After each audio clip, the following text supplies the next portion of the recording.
avez vu la vidéo de mon entrée et de ma salle de bain, vous savez que du coup on a créé cette continuité de murs en bois, comme le bois de la cuisine qui est là-bas. Et ici on a la porte qui mène à la salle de bain.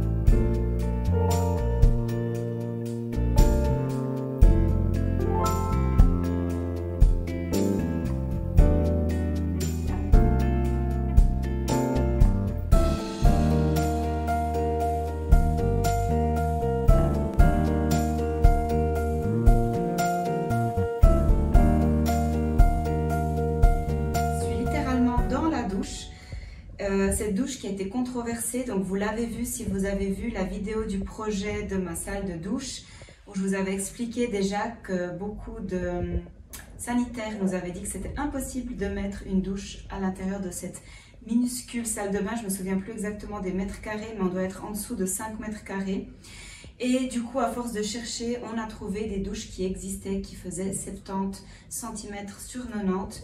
Mais on a été obligé d'ajouter un rideau de douche pour créer en fait plus d'aisance au niveau de l'espace, pour qu'on puisse un peu bouger les choses et qu'on n'ait pas une vitre contre laquelle on se tape.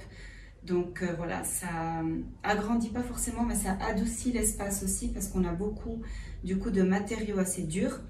Donc le rideau qui vient de chez H&M Home et qu'on a dû agrandir parce qu'il n'était pas assez long. Du coup j'en ai acheté deux et on l'a fait coudre pour qu'il soit plus long chez une couturière. Et aussi, vu que la salle de bain était petite, on a mis un lave-main plutôt qu'un grand lavabo. Lave-main qui vient de chez Hornbach en granit. Ça apporte aussi un peu plus de caractère.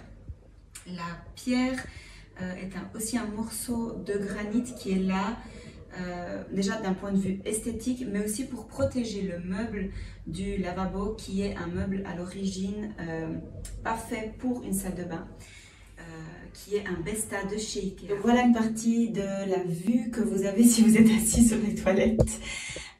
Ici, vous pouvez voir qu'on a mis pour accrocher le linge, on a mis ce porte-linge, je crois que ça s'appelle comme ça, je ne suis pas exactement sûre, qui en fait était déjà là dans la salle de bain d'origine.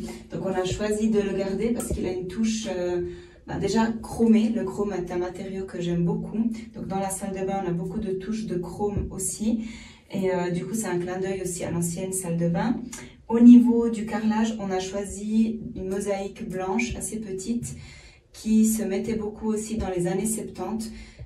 Donc dans la salle de bain d'origine, il y avait déjà de la mosaïque rose. Et on avait découvert même de la mosaïque noire au niveau du sol. Et du coup, on est resté fidèle au design.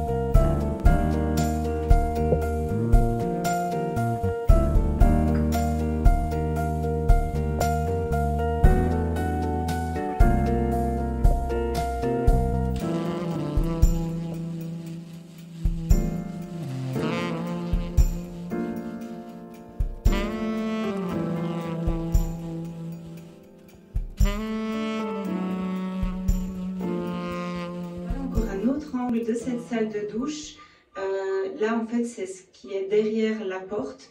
On a mis cette tringle aussi en chrome pour le linge, un linge qui est de chez Jysk, qui est marron foncé. Et pour apporter de nouveau un peu de douceur, j'ai ajouté deux petits cadres vintage de seconde main.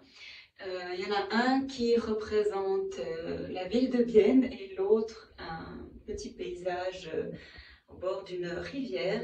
Et du coup, ça adoucit vraiment cet espace qui autrement pourrait être assez froid. La porte en bois aussi vient adoucir le tout. Du coup, ça fait vraiment un esprit un peu plus chaleureux ici à l'intérieur. Et j'ai trouvé ce magnifique petit vase en pierre aussi, pour avoir une petite touche décorative au niveau du lave-main. En ce qui concerne la lampe que vous voyez un petit peu ici, c'est une lampe qui vient de chez La Redoute. C'est une lampe qui est exprès donc pour les salles de bain. Ça, il faut faire attention à cause de l'humidité. Mais par contre, n'hésitez pas à prendre un petit peu vos objets de salle de bain à différents endroits. En Suisse, c'est vrai que les gens ont l'habitude de tout prendre chez Sabag. C'est bien, c'est de qualité, mais ça donne une salle de bain assez générique, assez, on va dire, basique. Donc si vous voulez apporter un peu plus de caractère, essayez de dépareiller, de choisir vos objets dans différents endroits. Je suis désolée, j'espère que ça ne résonne pas trop. Et le miroir que vous avez déjà vu, celui-là vient de chez Westwing. Donc voilà, le fait d'avoir un petit peu des objets différents et d'apporter des choses un peu décoratives qu'on ne mettrait pas d'habitude dans une salle de bain rend le tout un peu plus chic, un peu plus authentique et un peu plus chaleureux. Au niveau du sol, donc on a choisi le même sol que dans la cuisine. C'est du grès effet céramique. C'est aussi un sol qui ressemble fortement à l'escalier d'origine. Voilà, c'est déjà tout pour cette courte vidéo. J'espère que ça vous a plu. Si vous avez des questions sur un élément, sur un matériau, donc n'hésitez pas à poser des questions. Merci beaucoup d'avoir regardé et puis n'oubliez pas de vous abonner à la chaîne. Une nouvelle vidéo sort donc tous les dimanches à 8 h. Likez aussi si ça vous a plu et à tout bientôt pour une nouvelle vidéo. Bye bye bye.